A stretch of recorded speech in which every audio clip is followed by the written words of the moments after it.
Hello students. In our previous video we discussed about the photon theory, particle nature of the light, photon theory. Next here, this one is actually from that one what is the conclusion? Photoelectric emission and emission of the electrons, photoelectric effect and emission of the electrons. From those two we conclude that radiation consists of the particle nature. At the same time, interference, diffraction and polarization, actually those phenomena we observed in case of that is a wave optics topic. So in those that is the interference, diffraction and polarization. From that one we conclude that is a radiation consisting the wave nature also. Means from that one what is the conclusions? That radiation consists of the particle nature and also the wave nature. Radiation consisting the both particle nature as well as the wave nature. Actually particle nature, when we are observing that particle nature of the light in case of the photoelectric effect and emission of the electron, in case of the wave nature of the light, that is we observed in case of the wave optics topic. Okay, interference, diffraction and polarization. These three phenomena successfully explained with the help of the wave nature of the light. These phenomena are explained successfully with the help of the particle nature of the light. Means what is the conclusion? That radiation consists of the both the natures. One is the particle nature, second one is the wave nature. Next here, so next one is the wave nature of the matter, de Broglie hypothesis. Wave nature. So wave nature of the particles. So for this, some assumptions, that is a hypothesis made by Mr. de Broglie. What are those hypotheses? First one is the universe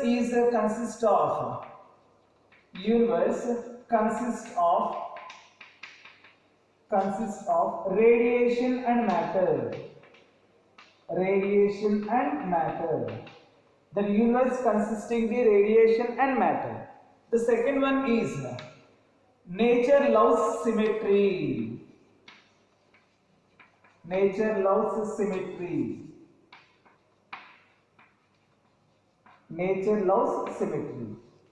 So when nature loves symmetry, try to observe. Universe consisting the both radiation and matter. So nature loves the symmetry means this radiation have the two natures. One is the particle nature, second one is the wave nature. Therefore, this matter is also have the two natures. That nature is also have that radiation consisting the two natures. So matter is also have the two natures. Third one is the radiation have two natures. So the matter is also have two natures. What are those two natures? One is the particle nature, second one is the same wave nature. So these particles, that is nothing but the matter. Matter is also have the two natures. One is the particle nature, second one is the wave nature. So these are the assumptions. That is the hypothesis, de Broglie hypothesis. De Broglie, correct pronunciation, de Broglie. So what are those assumptions? The universe consists of the radiation and matter. Second one, nature loves symmetry. Therefore, third one is the radiation have two natures. So matter is also have two natures. Yes, observe. Next one is actually in case of the assumptions, matter is also have the two natures. One is the particle nature and second one is the wave nature. So according to de Broglie,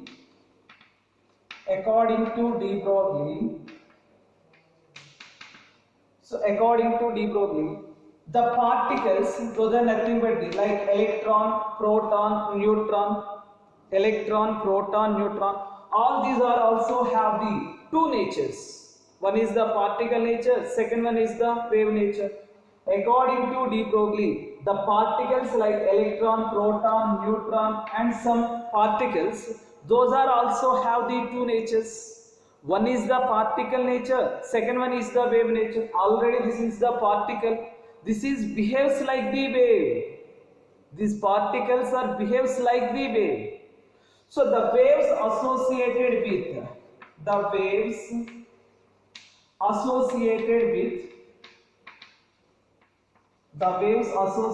with moving particles are called matter waves. The waves associated with the moving particles are called matter waves, and the corresponding wavelength is called as the wavelength. That is called as the de Broglie wavelength. Lambda is equal to h by mv. Already we learned this one.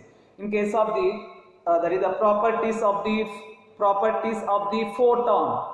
In the situation we learned that is the lambda is equal to h by p, or maybe momentum p is equal to h by lambda, I think. So momentum of the photon p is equal to h by lambda. From this one, lambda is equal to how much? H by p. So that is the in case of the photon. That photon is moving with the speed of the light. Therefore, lambda is equal to h by mc. But here these particles, those are moving with certain velocity. So therefore, lambda is equal to h by mv. Here m is the mass of that particle, either electron, proton or maybe neutron. V is the velocity of that particle. H is the Planck constant. Already we know that one. H is the Planck constant. So here, this one is we are writing h by p also. Lambda is equal to h by mv. That is equal to h by p. H by p. So we are writing the different forms for this wavelength, de Broglie wavelength. Okay, try to observe. Yes.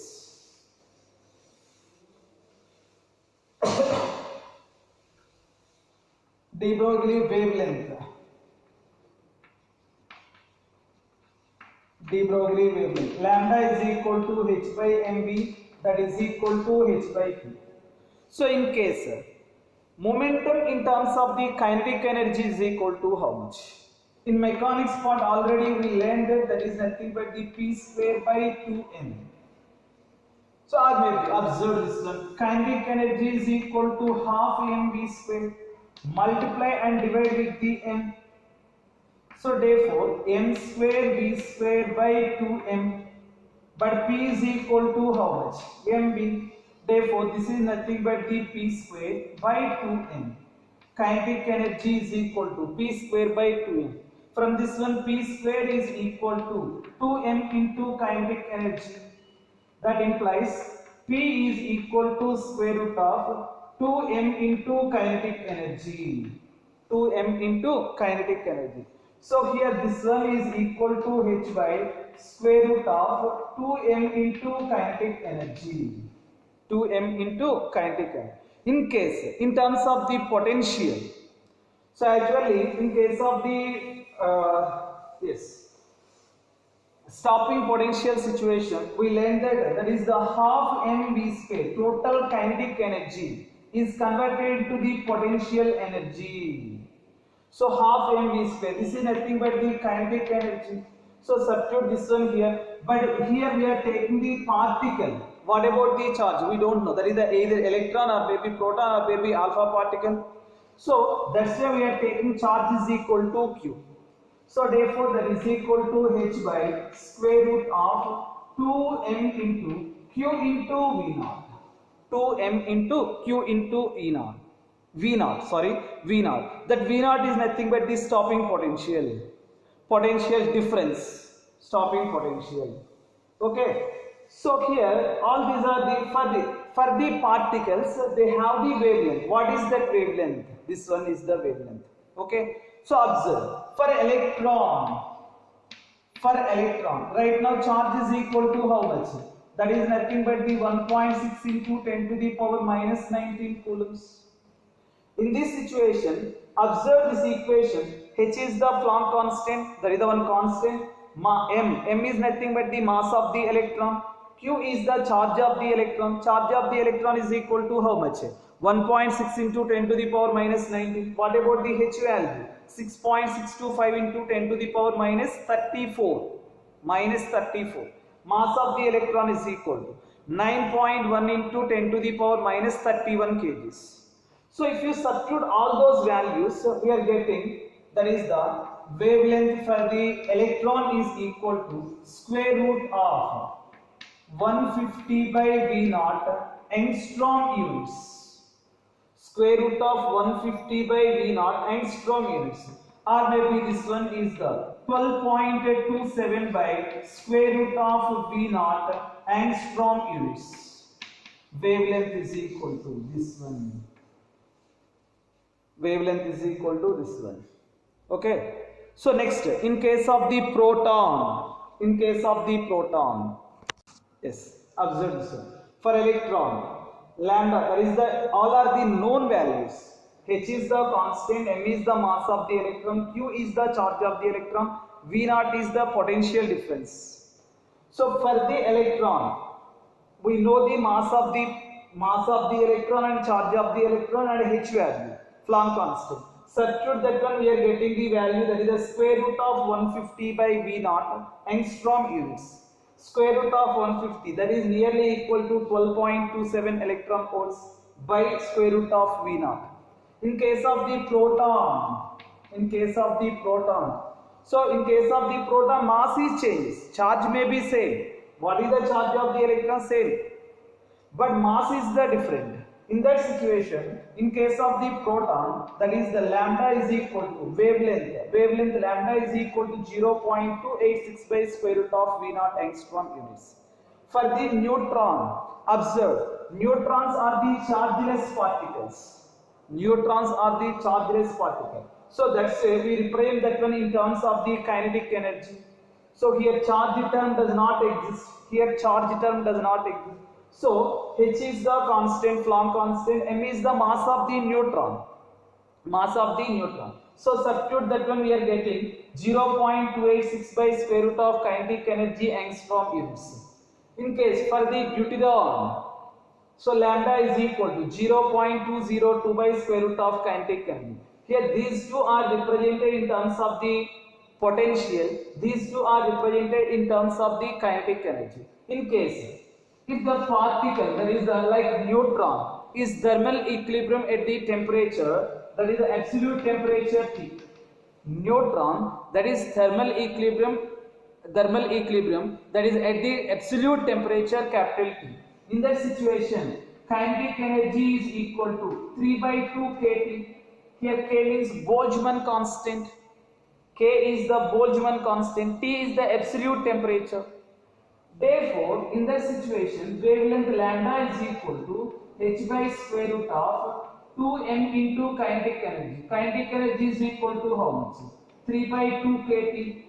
These two are cancelled. Therefore, lambda is equal to H by square root of 3m into kT. Here K is Boltzmann constant. Yes, that K is the Boltzmann constant. So here, according to, yes, observe, one bus, we are taking one bus. Yes. Mass of the bus is equal to something 10,000 kgs. So that is moving with the velocity of 10 meter per second. Try to observe how the particle is behaves like the wave. We are not observing in case of the big objects. In case of these particles, very, very small particles, means in case of the electron, proton, neutron, in those situations we observe that wavelength. But here, that bus is moving with certain velocity, means the bus is treated as the one particle. That one is also have some wavelength. But why we are not observing that one? Yes, observe right now. So wavelength lambda is equal to h by mv. That is equal. H means 6.625 into 10 to the power minus 34 by mass is equal to 10,000 kgs into velocity is equal to 10 meter per second. Or maybe if you take 20 meter per second, that is the very moving with the very fast. Okay, in that situation also 6.625 into 10 to the power minus 29, that is the 29 meters. We are not observing the 10 to the power minus 29. That's why we are not observing that one. So comparative to the this, I mean, when this mass is very less, in that situation we are observing that wavelength. But in case of the huge objects, we are not observing that. That's why we are not treating, that is the, okay, we are saying a bus is moving on the road like a wave. No one is, that is not believed.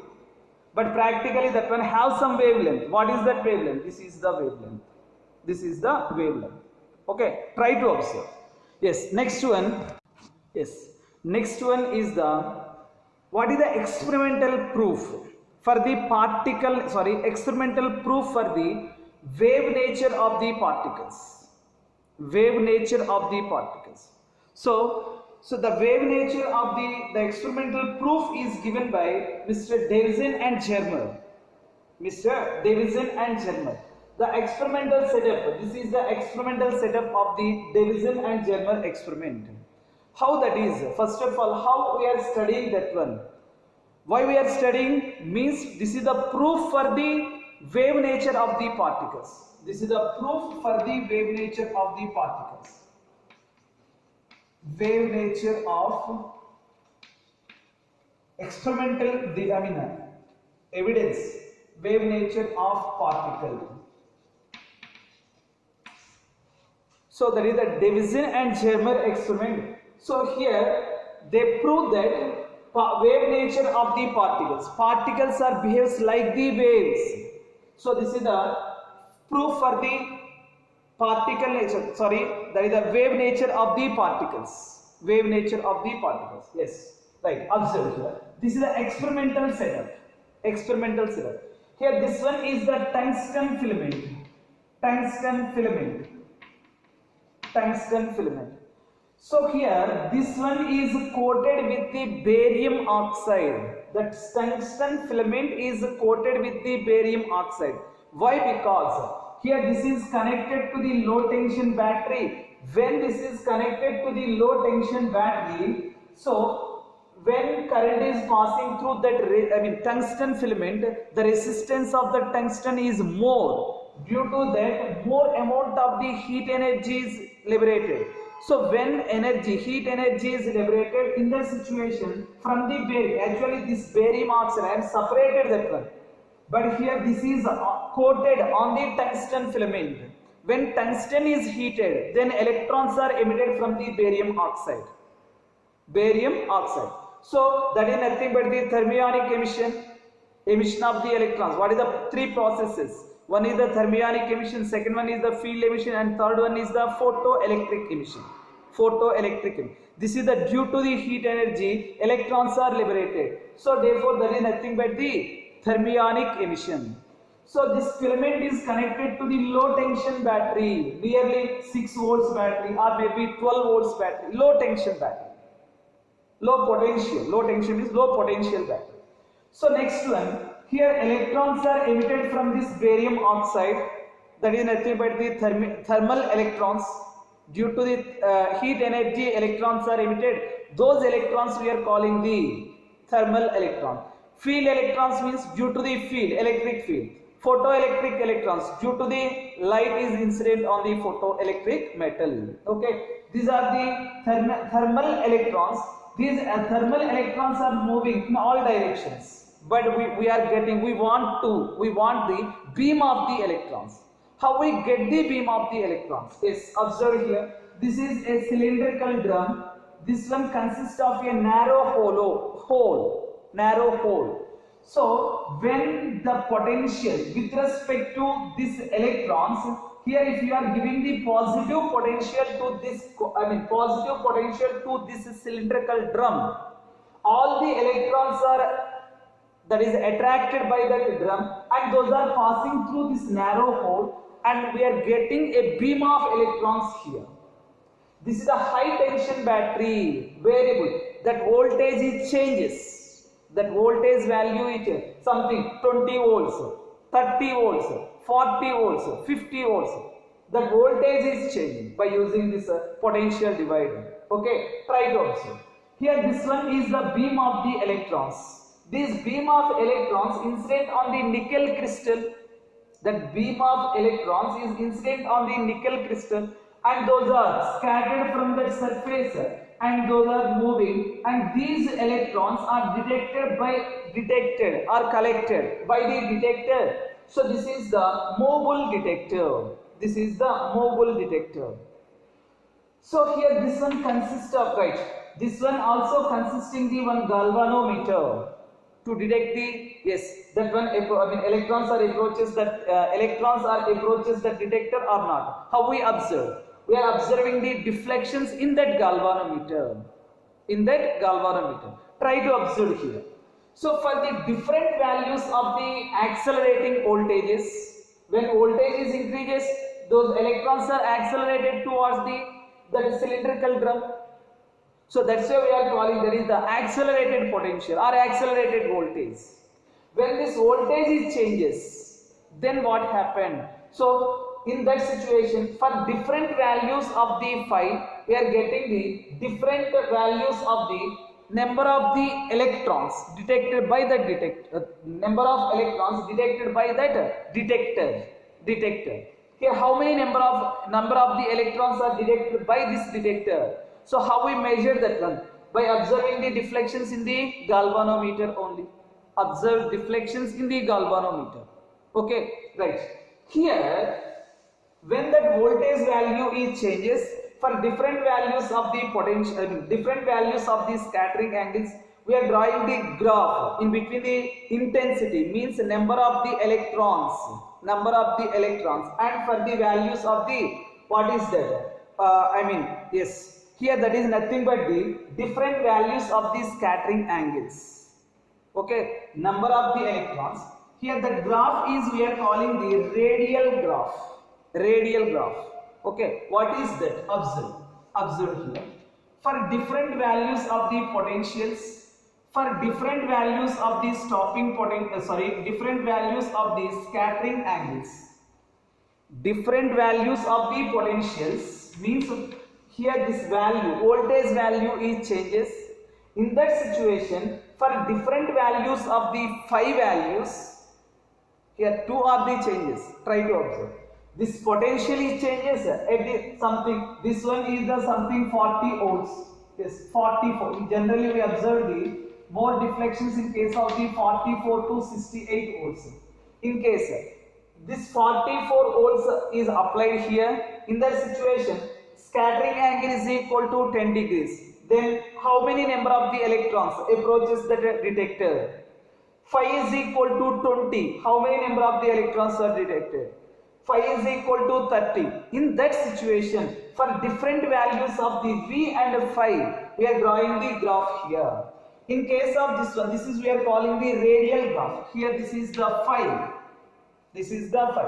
Different values of the potentials. When voltage value is equal to the 54 and scattering angle is equal to 50, in that situation we observe a peak. That means maximum value is something. This is the right. Here we are observing the graph like this. Yes, sorry. We are observing the graph like this.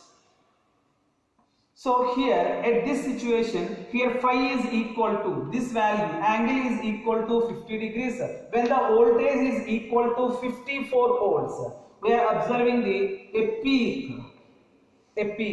So next observe this one. I am drawing separately. Try to observe. This is the peak. Next one. Here this one is the Here we are calling this one is the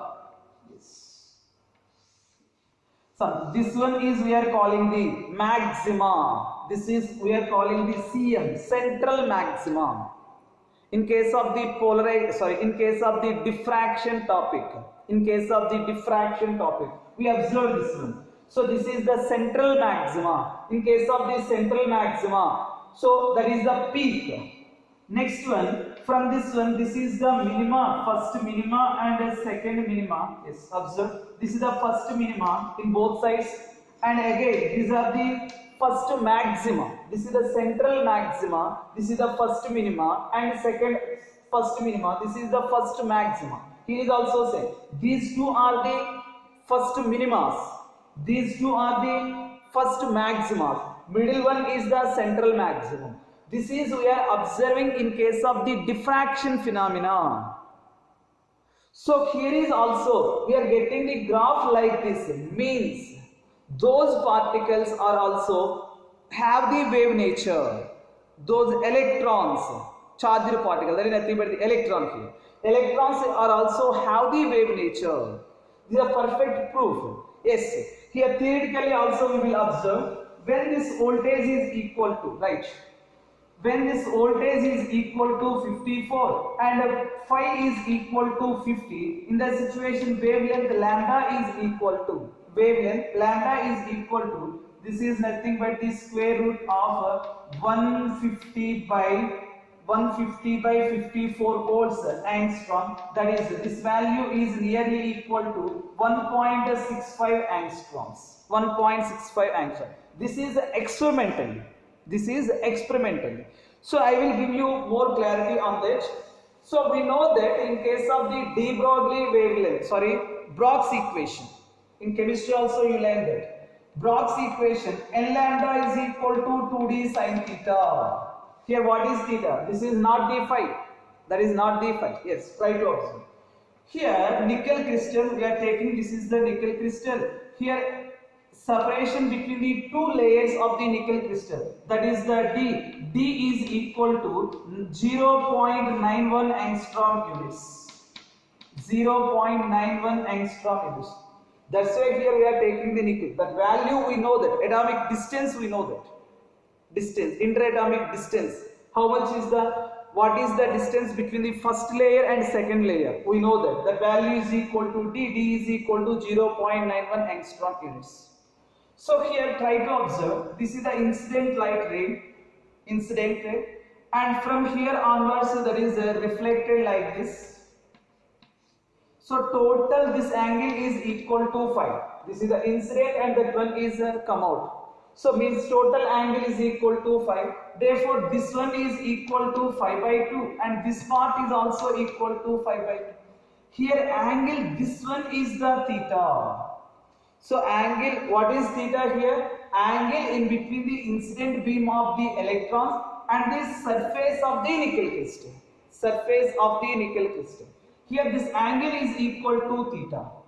So in case if you take the one more beam of the electrons, that one make the collision here and that is yes, moving like that. So if you observe this one, first one and second one. In first beam and second beam, second one travels more distance. How much is the more? Yes, try to observe here. Draw the perpendiculars. Here is also draw the perpendiculars. Here this angle is equal to theta means this one is the 90 minus theta. Yes, sorry. This is the theta. And here this one is the 90 degrees. Why? Because there is a perpendicular. So means this one is equal to how much?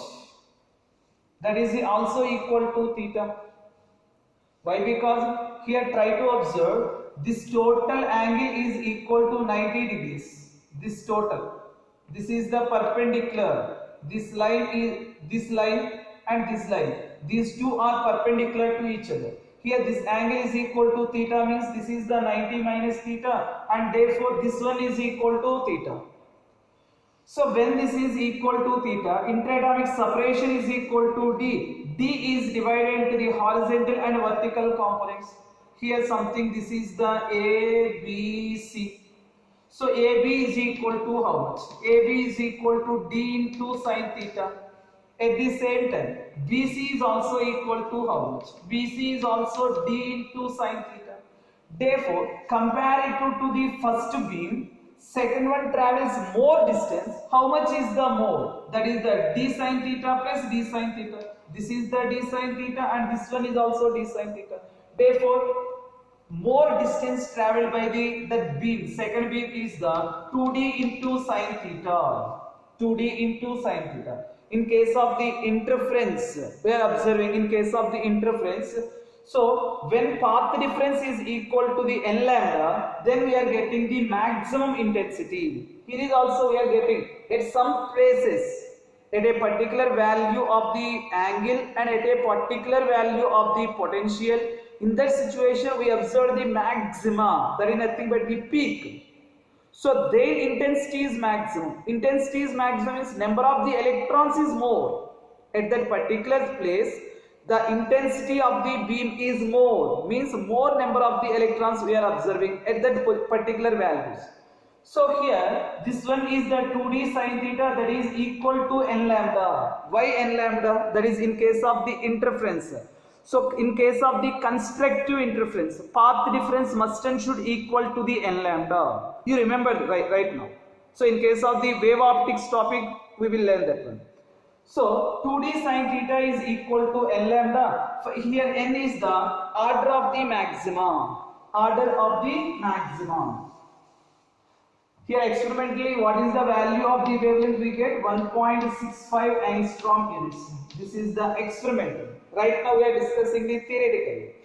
So in this situation, when D is equal to, yes, first we will find out the theta is equal to how much.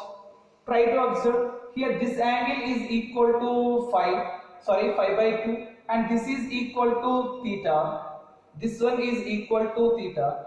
So therefore, theta plus 5 by 2 is equal to, theta plus 5 by 2 is equal to 90 degrees only. This is the theta and this one is the 5 by 2. So here this line is perpendicular. So therefore theta plus 5 by 2 is equal to 90 degrees. From this one, theta is equal to 90 degrees by 90 degrees minus 5 by 2. But particularly we said that phi is equal to 50 degrees and V is equal to 54 volts. In that situation, we observe the maxima. We observe the maximum. That means theta is equal to, right now theta is equal to 90 minus, that is equal to 50. 50 means 50 by 2. That is equal to 90 minus 25 is equal to 65 degrees. So here theta is equal to 65 degrees. Yes. Theta is equal to 65 degrees. 65 degrees. And D is equal to, that is the 0.91 angstrom units for the first maxima. That means n is equal to 1. Substitute these values, we are getting lambda is nearly equal to 1.67 angstrom units. This is from the experimentally, this is from the theoretically. So observe both the values are very close. Means that beam of the particle behaves like the wave. So means that waves, that is the particles behaves like a wave. That is the wave nature of the particles. That is the experimental proof for the wave nature of the particles. Who gave the experimental proof for the particles? That is nothing but the, who gave the evidence for the wave nature of the particles? That is nothing but the Davison and Germer. So this is the proof for the wave nature of the particles. Okay, with this, that lesson, that is the dual nature of the radiation and matter, is over. Okay, right, we will come with the one more lesson. Bye all of you.